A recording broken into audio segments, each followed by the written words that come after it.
Cezinha, Cezinha,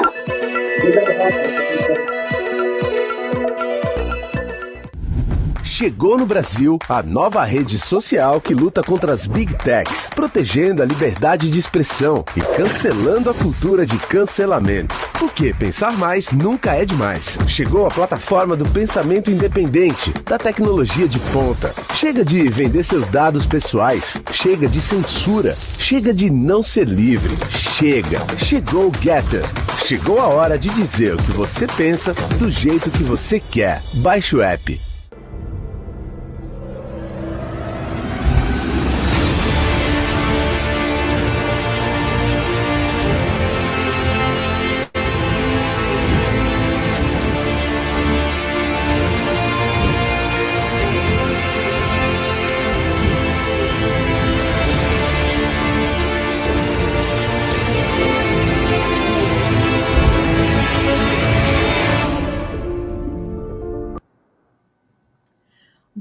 Boa noite, amigos de todo o Brasil, de todas as querências. Começa agora o Jornal da Noite desta quinta-feira, 25 de janeiro de 2023.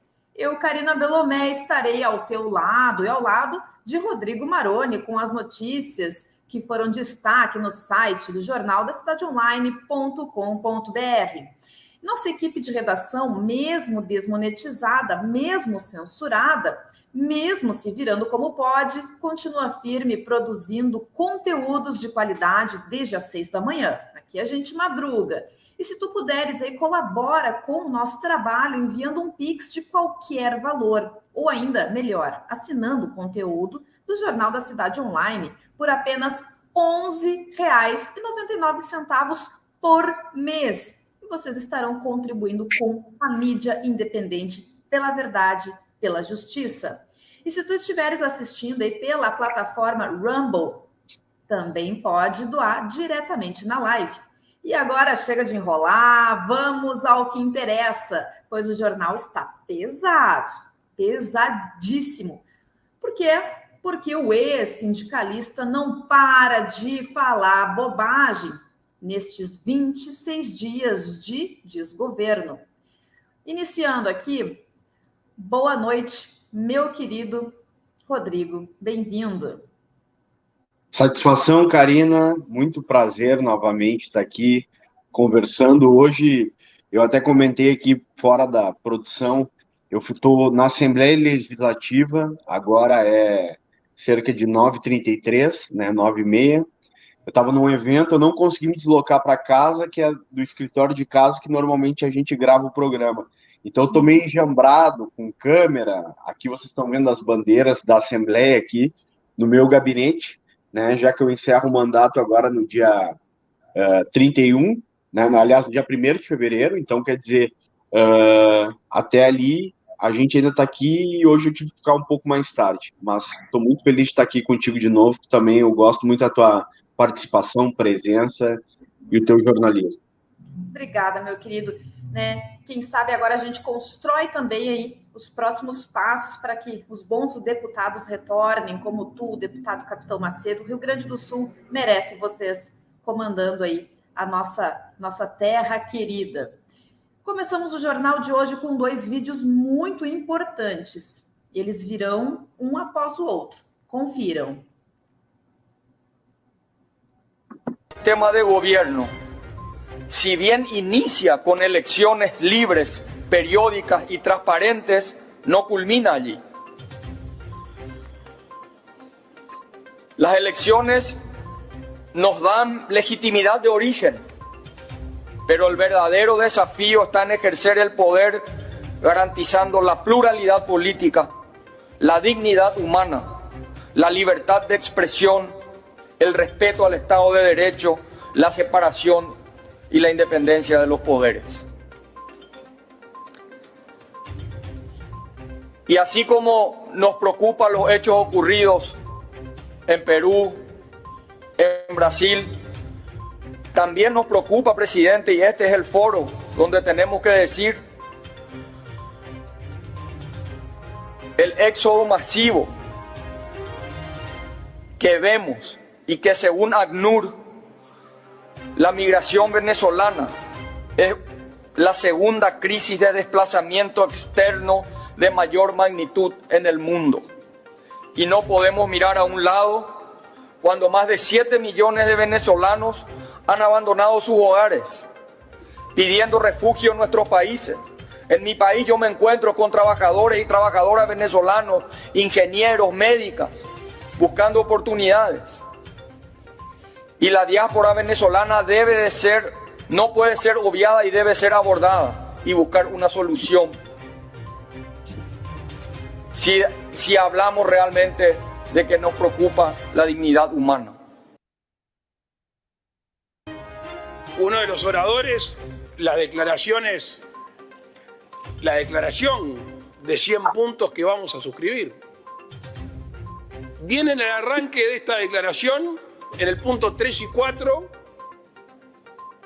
se habla del respeto a la democracia, del respeto a los derechos humanos y del cuidado de las instituciones.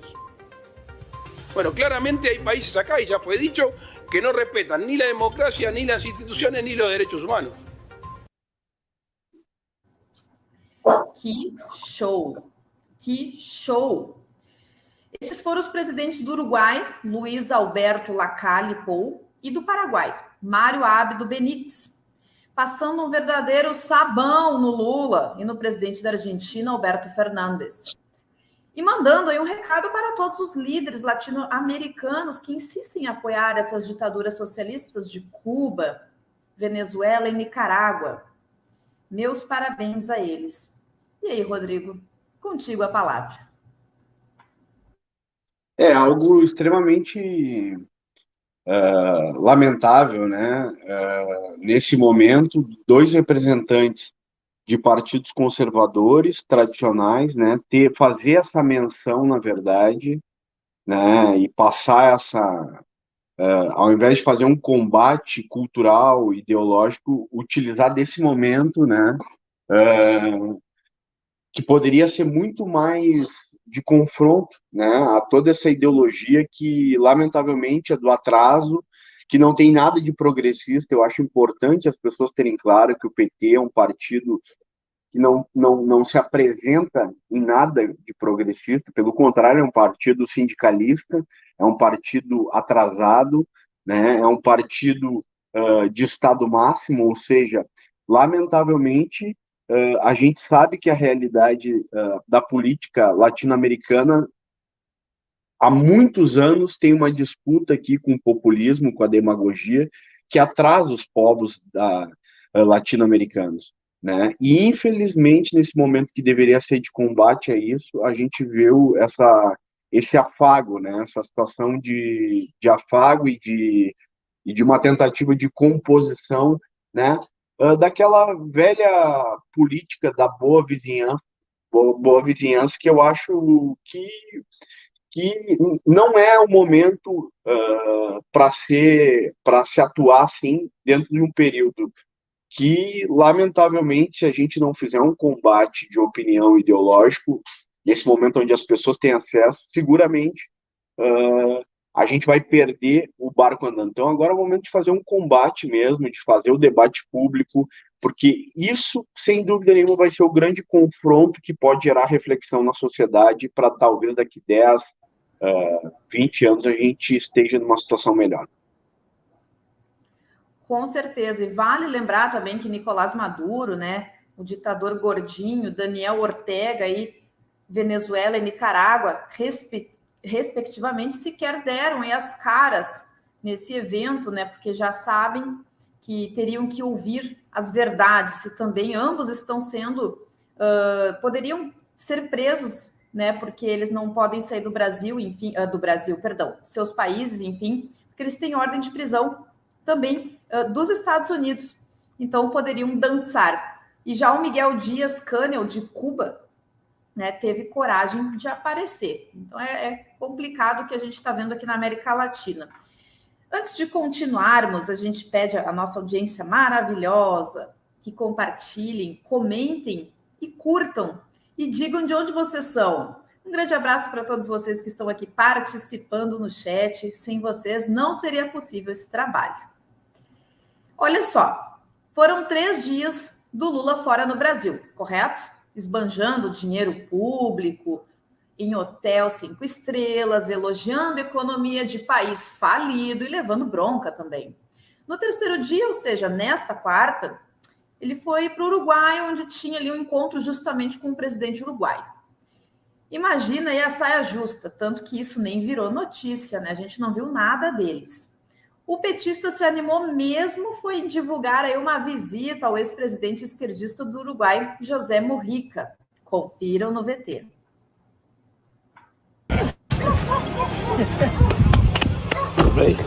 Que lío desse metido. ¿Cómo anda? Todo bien. Estamos vivos. ¿Cómo anda?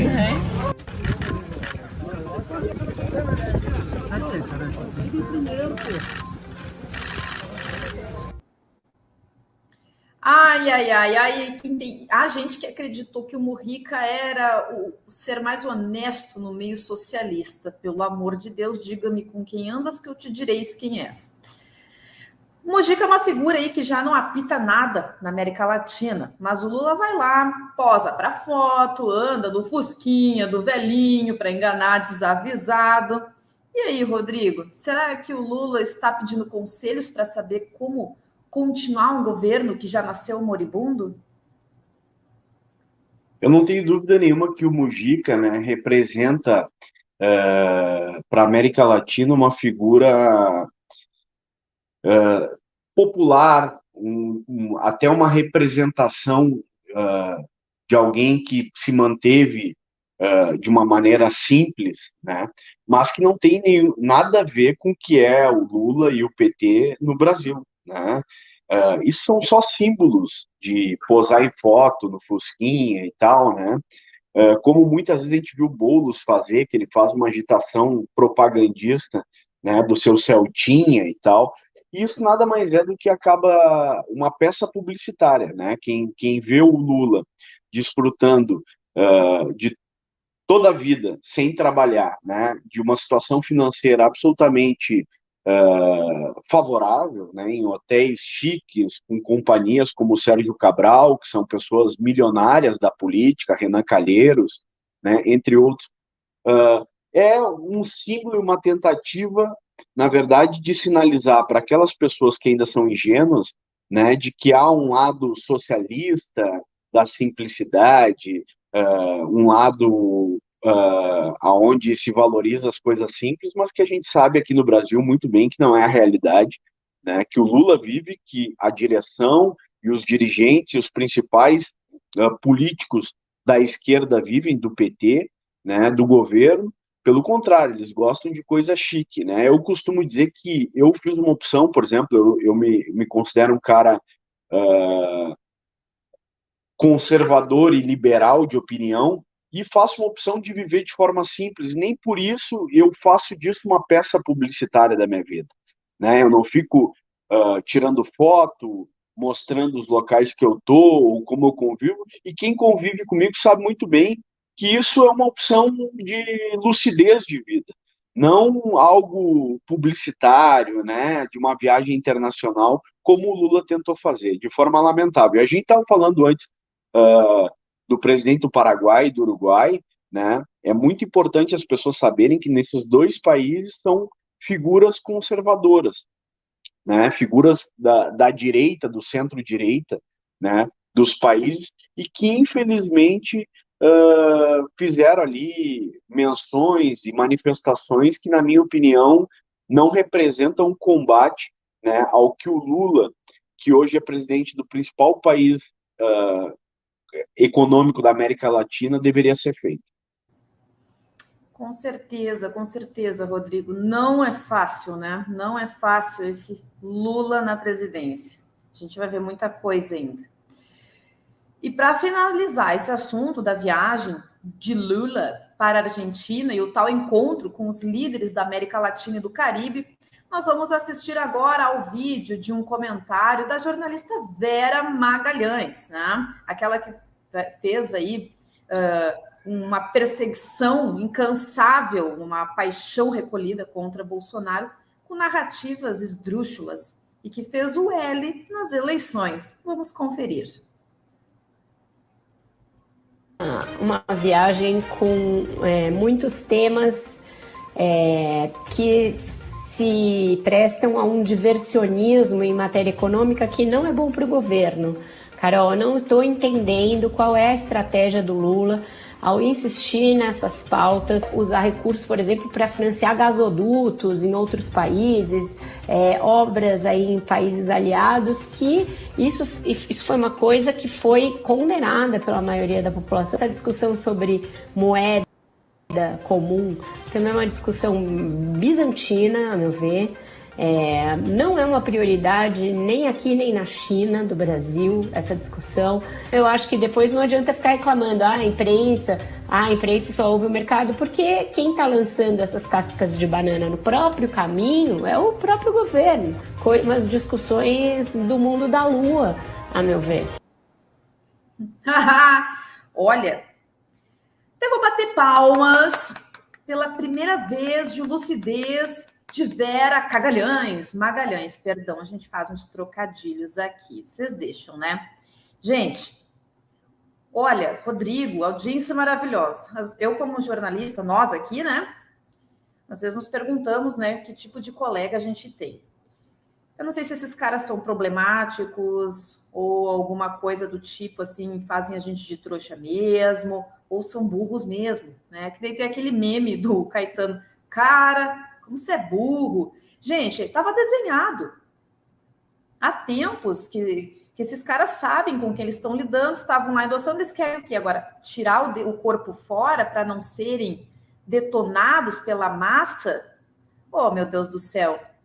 Ela está desalentada, arrasada, ou realmente, Rodrigo, isso é para tirar o corpo fora, para fazer aí, né? Nós agora vamos fazer a crítica, fazer um jornalismo verdadeiramente puro, ou ela está só deixando a ficha cair de fato?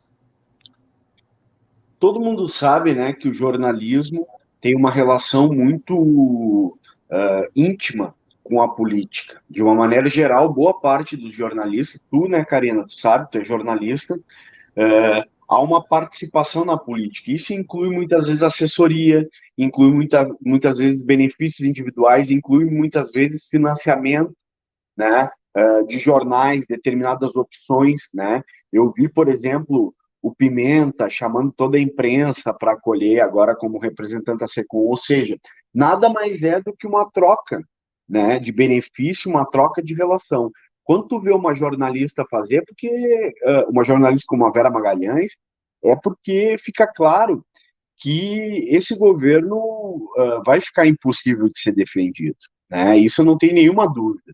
E vai ser muito constrangedor, inclusive eu quero convidar aqui as pessoas que têm algum nível de maturidade política a justamente pular do barco, a fazer o combate mesmo, né? Porque a realidade do governo não vai deixar nenhuma margem. É um governo que nós estamos aí, já iniciou, né? Tem um mês aí de governo e praticamente, eu até queria dizer para os representantes de ministério, para os parlamentares, para os representantes do governo, tem que tirar o Bolsonaro da boca, né? É um governo que é feito em torno do Bolsonaro, então quer dizer, já é governo. Hoje eu perguntava para um conhecido meu, tá, mas e vem cá, e o debate não vai ser feito em cima do governo, porque hoje é o Lula que é presidente da República, né? Tem que ser feito, e ainda se pauta, tudo se tu pegar, por exemplo, postagens da Fernanda Melchiona, do Leonel, entre outros parlamentares do PT, tu vai ver que de 5 publicações é 4,5 sobre o Bolsonaro, ou seja, sendo que o Bolsonaro já não é mais o presidente da República. Agora, o papel é falar o que está acontecendo no governo Lula. O governo Lula hoje é Bolsonaro é isso, Bolsonaro é aquilo, o Yanomami é por conta do Bolsonaro, a democracia do Bolsonaro, genocídio, termos para desqualificar e que demonstram que o Bolsonaro ainda é a figura mais forte na política brasileira no momento atual. Tanto é que teve que se unificar todos os setores para conseguir, né, fazer a disputa dessa eleição. E eu não tenho dúvida nenhuma, né? Jornalista sério e que tem algum nível de compromisso consigo, não é nem só com a informação, mas com o seu íntimo, a sua verdade, né, vai acabar naturalmente fazendo críticas inúmeras ao governo, porque vai ver que o governo não produz nada, a pauta é o Bolsonaro, né, e efetivamente vai ficar à mercê de qualquer processo se não entrar na crítica contundente, falando que esse governo realmente hoje não representa nada para o povo brasileiro, para o povo pobre. Eu perguntava para pessoas, mesmo vinculadas à esquerda na Assembleia, conhecidos, o que o governo Lula efetivamente fez, né, para o povo pobre que diz representar. E ninguém conseguiu, nenhum petista, nenhum indivíduo de esquerda conseguiu me enumerar uma coisa. Eles conseguem enumerar a crítica ao governo Bolsonaro. Né? O Lula fez isso ao governo Bolsonaro. Tá, mas o que fez para o povo? E essa resposta nós não temos. Eles nunca têm a resposta do que eles fizeram, né? Porque eles só sabem fazer aquelas acusações do decálogo de Lenin, acuse-os do que você é e do que você faz. Esses caras realmente têm uma grande persuasão nesse ponto. E eu acho também que a Vera Magalhães, ainda em contrato com a TV Cultura, né, Rodrigo, agora responde a outro patrão, Tarcísio de Freitas. Será que isso também influencia nessa mudança radical de análise, onde ela passou a ser, naquele momento, uma jornalista de verdade?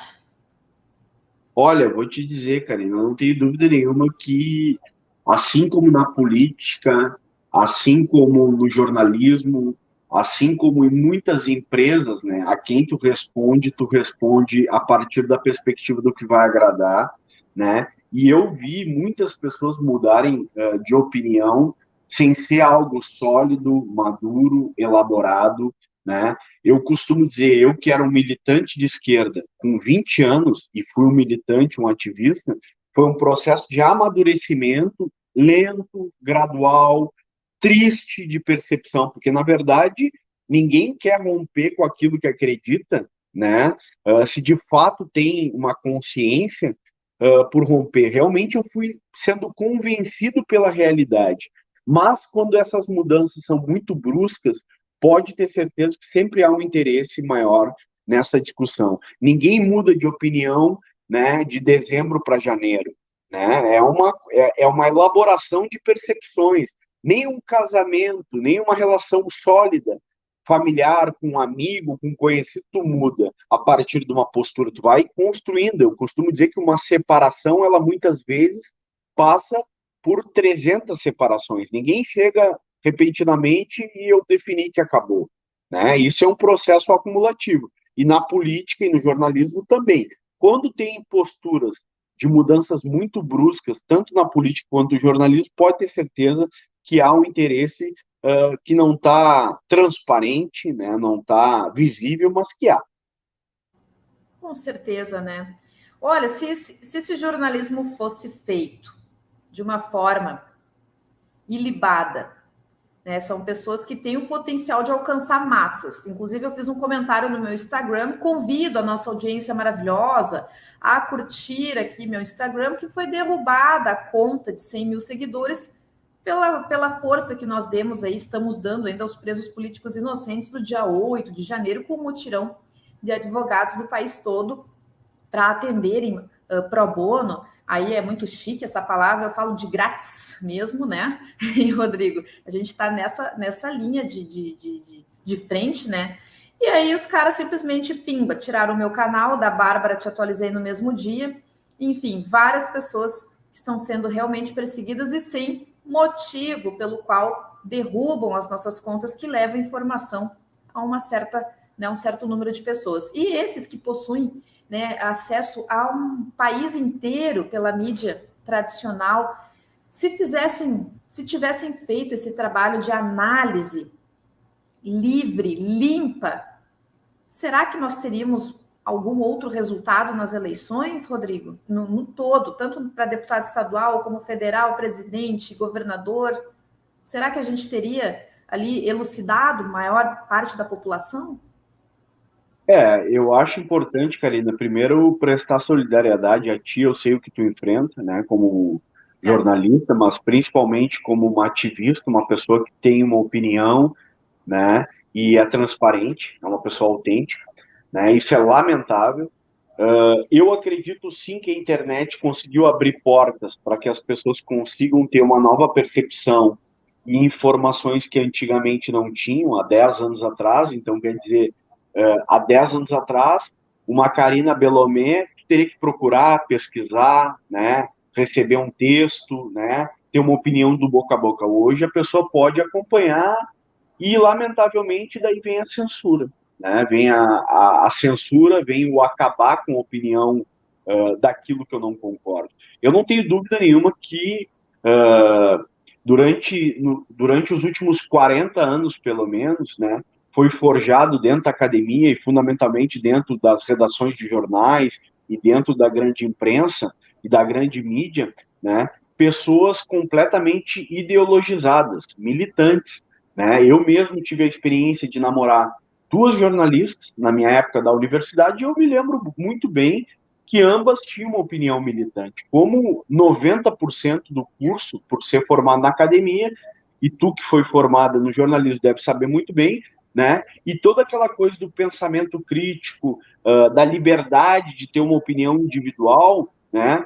É impossível de ser exercitada porque as pessoas geram constrangimento dentro da academia e poucas têm a coragem, como tu tem, né, Karina, de pensar e refletir individualmente. Porque eu costumo dizer, o Nelson Rodrigues dizia, não sou de esquerda, não sou de direita, não sou de centro, eu sou individual, né, solitário. Então, quer dizer, tu ter um pensamento solitário, né, livre, eu não tenho dúvida nenhuma que são poucas pessoas que têm essa capacidade. A maior parte reproduz aquilo, né, os 5 ou 6 palavras de ordem, né, e de opinião, porque pega mal, porque o politicamente correto, isso é politicamente igual. Hoje as pessoas estão perdendo a sua autenticidade. E a grande imprensa e os grandes jornalistas, né, ou os jornalistas da grande imprensa, que não são grandes jornalistas, eu não tenho dúvida nenhuma que fizeram campanha, né? Dessa vez fizeram campanha.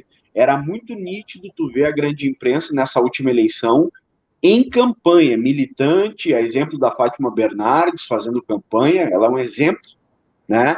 O ex-marido dela também, todos com uma postura militante, não era uma postura imparcial, uma postura de transparência, tentando olhar as coisas positivas, era uma postura de torcida, né? E ficou muito nítido isso, e eu não tenho dúvida nenhuma que é natural que tu gera uma repercussão no Brasil, né? Por isso que eu digo que o Bolsonaro conseguiu ainda representar uma imensa parcela da população, né? É o nome mais forte na política, porque juntou a grande imprensa, juntou toda a política nacional e tradicional, juntou setores de artistas culturais, né? Pessoas que ganham e ganharam muito dinheiro com os governos, né? E as pessoas que tinham a capacidade de fazer o confronto através da internet, como tu, né? Então, realmente, o Bolsonaro é uma figura muito forte hoje na América Latina, né, como representante, e o exemplo disso é todos esses setores, na verdade, era todo o setor, o grande setor do Brasil, contra um indivíduo que se elegeu através da internet e os seus representantes que também fazem um combate através da internet, como tu e outros nomes, né? Com certeza, e só para lembrar, né, algumas pessoas que não me conhecem, ou a minha história, já palestrei em alguns cantos do Brasil sobre, eu fui expulsa da Universidade Federal do Rio Grande do Sul, Rodrigo, em 2017, numa artimanha bem arquitetada ali pelo curso, né, eles normalmente mandam por e-mail o teu horário, né, e dia para rematrícula. Beleza, se tu passa desse dia, tu tem um abandono de curso. Eles ligaram para o meu trabalho, na época eu trabalhava na Secretaria de Saúde ali no CAF. Ah, Karina, teu horário é tal, blá, blá. Eu digo, tá, mas o que aconteceu? O e-mail e tal, né? Tá tudo certinho? Disse, não, tá tudo certo. A tua matrícula é 4 horas da manhã, dia tal. Cara, eu fui fazer isso aí, gente. Os caras me desligaram do curso. Por quê? Adivinha? Porque eu inventei de confrontar com argumentação professores totalmente enviesados para militância. Foi bem na época do Fora Dilma. Eu entrei na faculdade, Tem até uma foto minha no Twitter, eu tinha um cabelo vermelhão até a cintura, eu era de esquerda, gente, e eu não tenho vergonha de falar isso. Militei nessa trincheira verdadeiramente do capiroto, e ali eu pude aprender, assim como o Rodrigo e tantos outros, a jogar o jogo de xadrez dessa galera. Eu comecei a assistir, com o tempo, a opressão desses professores em cima de alunos com pautas progressistas como aborto, né, eutanásia, incesto. O incesto começou a vir entre os tecidos do curso. Repara, aborto pós-nascimento. Quem aqui da nossa audiência já ouviu falar nesse termo? Tem um livro que se chama A Morte da Medicina, né? Nós estamos aqui com umas ideias, né, com o nosso Elson querido, para trazer aqui um momento cultural no programa, né? Aquele tiro rápido para o pessoal ir atrás de informação. E esse livro foi escrito pelo Hélio Aginotti Neto, acho que eu falei errado o nome do meio dele. Mas, enfim, ele trabalhou no governo Bolsonaro, um grande médico brasileiro. Angotti Neto, ô Jesus amado. E ele refuta um artigo de um australiano e um europeu que incentivam que as famílias possam matar crianças até 2 anos de idade, afinal de contas, elas não têm sonhos e plano de futuro. Gente, pasmem. Até meu pai, que está na audiência aqui, ele teve que ler o livro, porque ele não acreditou. Tá? Meu pai não acreditou nisso e a própria faculdade já estava propondo esse tipo de tema, dando aquelas gotejadas para fazer o pessoal se acostumar. Gente, eu confrontei esses caras, Rodrigo, dentro da URGS, professores que moram na Encol. A Encol, em Porto Alegre, quem não conhece, é a praça dos caras que têm boas condições de vida. Para eles, quanto mais pobres, melhor. Quanto mais pessoas emburrecidas, melhor. E eu fui retirada da sala de aula uma vez e impedida de entrar numa outra. Pasmem. 2 semanas quando eles me fizeram essa rasteira, e não foi só comigo, aconteceu com outras pessoas, fora as ameaças de agressão, né? E, enfim, humilhações, vaias. Um professor me fez dar uma aula como uma punição sobre o LGBT. Eu peguei a história do homossexualismo e falei, não há nada e nem ninguém para falar sobre isso que um homossexual. Vocês estão me colocando no lugar de um homossexual para falar o que quem deveria são eles. Então, vocês são realmente preconceituosos. Acabei com o professor na frente da turma. Pimba, eu sabia que eu ia... Ó, meu pai, esse aqui, gente. Falar mal do Bolsonaro é técnica para desviar a atenção. Perdi aqui sobre o que está acontecendo. Verdade. Então, meus amigos e Rodrigo, essa é um pouquinho da minha história, um pouquinho do que a gente passa, né, nesse meio onde a autenticidade ela é esmagada pelas ideologias de esquerda. Então, eu conto isso em palestras hoje, né, enfim, quando sou convidada.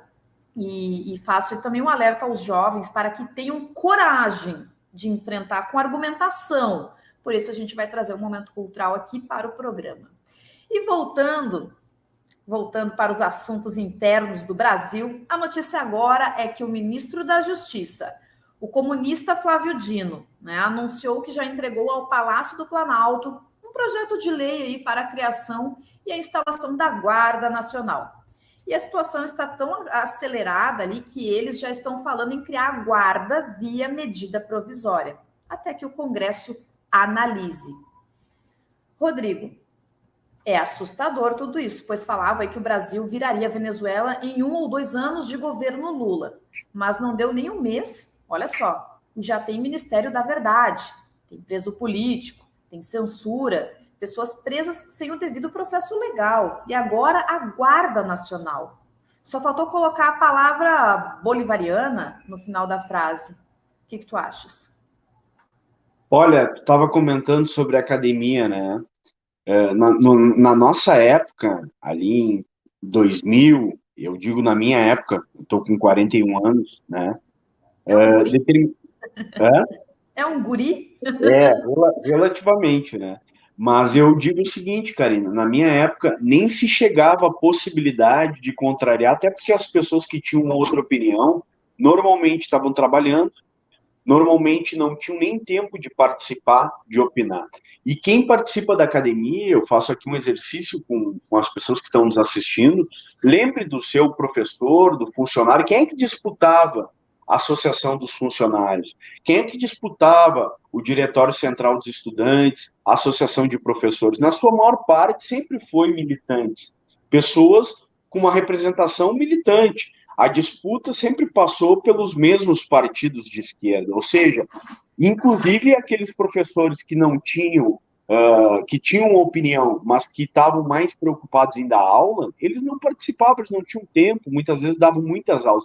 Então acabava sendo os militantes, como nos sindicatos que participavam, o que garantia, na verdade, o que garantiu uma hegemonia, né, de pensamento, que nada tem de pensamento crítico, pelo contrário, tem de pensamento atrasado, de pensamento, né, durante muitos anos. O que tu passou, praticamente qualquer pessoa que cogitou a possibilidade de questionar, né, passaria também. Então, eu quero aqui deixar isso registrado, que, sem dúvida nenhuma, né, tu ter qualificado a discussão e ter ido com argumentos, e ainda deu um fora do professor ali, sem dúvida nenhuma não é o que ele esperava, até porque sempre se foi tratado o seguinte, nós temos que pensar todos iguais, né, tu questionou.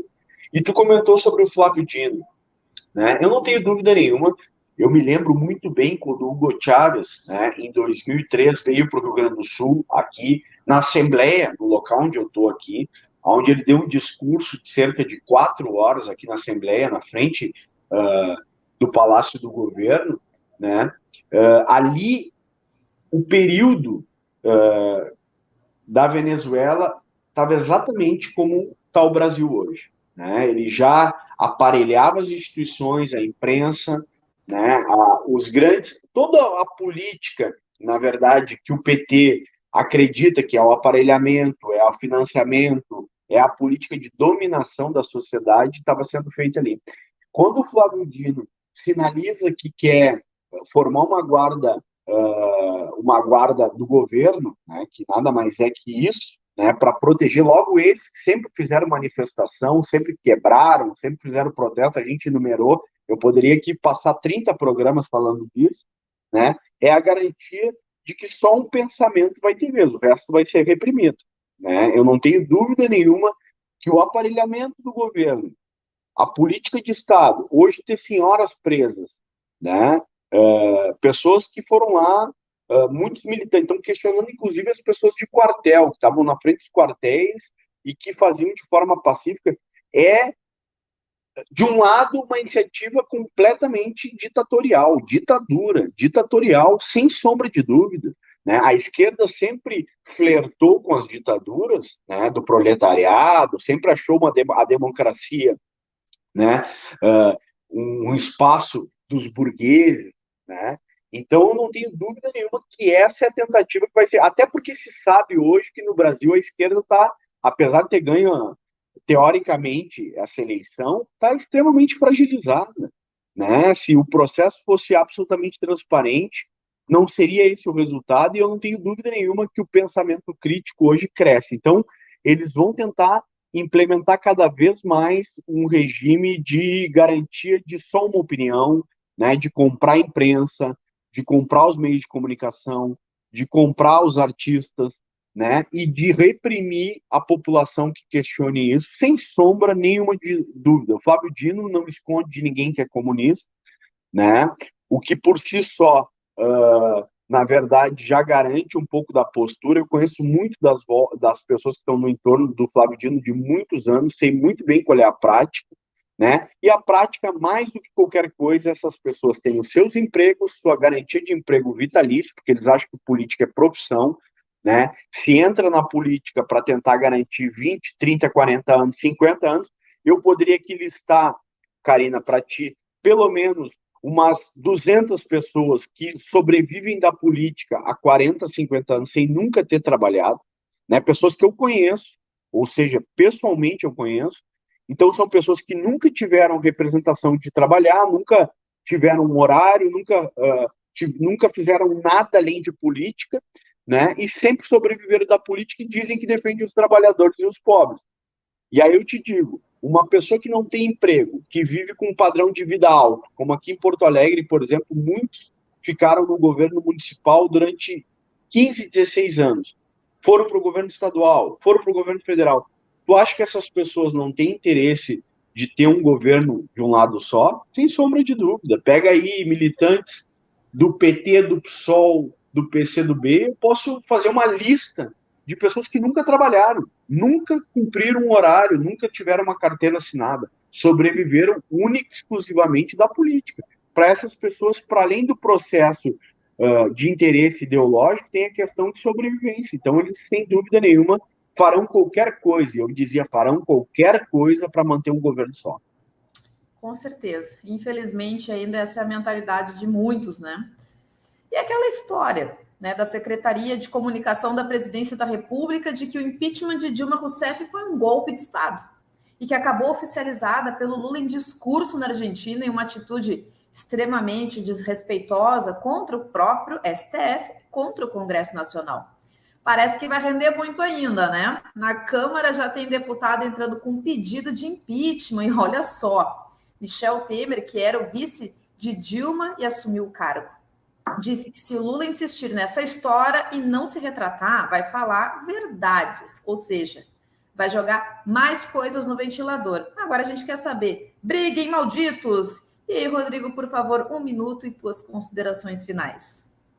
Não tenho dúvida nenhuma, né, que o PT usa, eu sempre digo, se for nessa lógica, o primeiro governo, o primeiro presidente golpeado da República foi o Collor, porque o processo foi o mesmo, né? Então a Dilma não foi a primeira. Se o termo do impeachment é golpe, que é legítimo, né, e não é legítimo ser golpe, porque está na Constituição, tanto que foi analisado, julgado em todas as instâncias, né, o primeiro governo foi do Fernando Collor.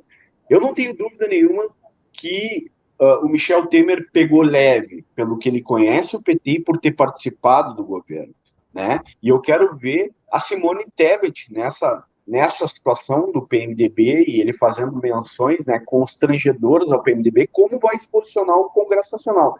Eu não tenho dúvida nenhuma que essa unidade artificial que foi construída do Boulos a Simone Tebet, né, que é isso, ou até mais, não passará, nem começou, nunca houve essa unidade, né? Foi um casamento arranjado.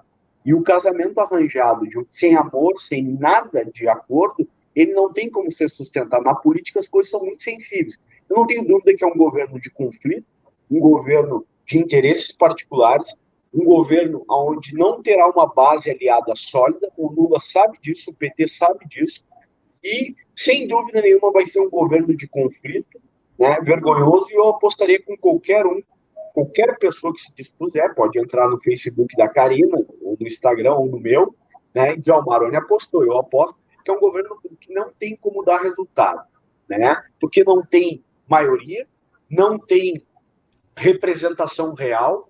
Eu estava vendo aqui em Porto Alegre a mobilização do Fórum Social Mundial, né, um dia representou, tinha 50, 100 pessoas na rua, ou seja, se arrumou uma cama para ganhar uma eleição, né? Para tentar ganhar uma eleição, mas não tem essa unidade. É uma família dividida que está ali junto, extremamente brigada. Ninguém se dá com ninguém. Então a tendência é que a pauta vai ser o Bolsonaro. Por isso que a gente tem que fazer o convite. Tirem o Bolsonaro da boca e o que sobra. Tirem o Bolsonaro da boca e o que a gente quer ver. O que sobra? O que tem desse governo sólido?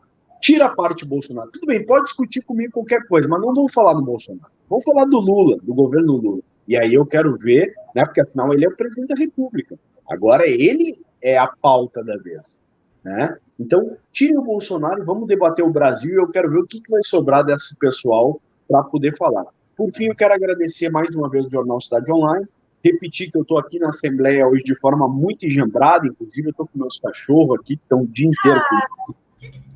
A Tereza, eu estava falando aqui, a Tereza começou a vomitar. Mostra a Tereza para nós. Mostra. A Tereza é grande? Mostra aqui a Tereza. Jesus. Ai, que linda, meu Deus, de gorda. E aqui o Johnny, ó. E ali o Johnny. Johnny! Ai, que lindo. Gordinho também. Ai, que bonitinhos. Oh. E eles vieram com o papai, né, para ir para uma clínica. Eu acabei tendo reuniões, acabei tendo uma atividade hoje, que era às 5 horas, foi transferida para 6h30, que acabou atrasando meu retorno para minha casa, que eu pudesse participar. Mas foi muito satisfatório, por isso que eu estava um pouco agitado, preocupado, porque a Tereza começou a vomitar. Eu disse, eu estou no meio da participação aqui no jornal, mas eu quero agradecer, né, ao Tolentino, ao Elton, a ti, Karina. A gente está com um programa muito legal de opinião, e eu espero que tenha vida longa, com a participação. Então, convido todos sempre a compartilhar, a curtir, né, a debater, a questionar. Nós não queremos pessoas, né, que pensem igual a gente em tudo, nem numa parte. A gente quer pessoas que estejam convencidas pelo próprio fato, né, e pelo próprio processo do que observam, do que questionam, do que percebem, né? Aí a gente vai ter uma sociedade crítica, uma sociedade realmente que tem condições de participar de uma forma protagonista da política no Brasil, não como foi construído durante 40 anos de pensamento único, né, de ilusões, de fantasias, de sonho, como a esquerda alimentou sempre. Eu costumo dizer para aqueles de esquerda, a melhor maneira de tu sair da esquerda, o primeiro passo é, pergunta para aquele seu representante, agora não é, pergunta assim, não, tudo bem, se a gente é coletivo, se o processo é de todos, sai tu e deixa eu entrar, né? Sai tu e deixa eu entrar. E com certeza não façam nada de graça para a esquerda, cobrem, porque eles ganham bastante. Então, assim, a própria ausência de possibilidade de serem substituídos é a garantia, né, que eles dão de que eles veem a política como uma propriedade privada, como um processo deles, como uma empresa deles de financiamento e de sobrevivência deles e do grupo deles. Então, critiquem, que é uma boa forma, e questionem. Com certeza. Obrigada, Rodrigo, e pelo carinho, pela parceria de todas as quintas-feiras. E nós estamos encerrando com a hora do cafezinho. Se liga só. Essas e outras notícias de hoje estão no jornal da cidadeonline.com.br. Urgente. Logo após multar rede social, Moraes surpreende a todos com decisão inesperada. E aproveitando para falar sobre isso, né? Já que o Lula acha que Temer foi golpista, a indicação de Moraes aí não foi legítima e vai dar zebra no negócio. Tensão entre o PT e Forças Armadas aumenta alucinadamente. Dilma deve ganhar boquinha de Lula e o lugar surpreende. Para saber mais, acesse nossas redes sociais, Telegram, Getter, Instagram, Twitter e Facebook. Ajude-nos a sobreviver à desmonetização, doando qualquer valor pelo Pix, apontando a câmera do teu smartphone para o QR Code aqui abaixo, baixando o nosso aplicativo e assinando os nossos conteúdos exclusivos. Inscreva-se ainda em nossos novos canais nas plataformas Rumble e Twitch, e que agora estão transmitindo o Jornal da Noite ao vivo de segunda a sexta. E eu sou Karina Belomé, aqui direto do Rio Grande do Sul, tchê louco, para todo o Brasil. Espero vocês amanhã, 21h30 aqui. Uma boa noite e fiquem com Deus. Tchau, tchau. Brasil, a nova rede social que luta contra as Big Techs, protegendo a liberdade de expressão e cancelando a cultura de cancelamento. Porque pensar mais nunca é demais. Chegou a plataforma do pensamento independente, da tecnologia de ponta. Chega de vender seus dados pessoais. Chega de censura. Chega de não ser livre. Chega. Chegou o Getter. Chegou a hora de dizer o que você pensa do jeito que você quer. Baixe o app.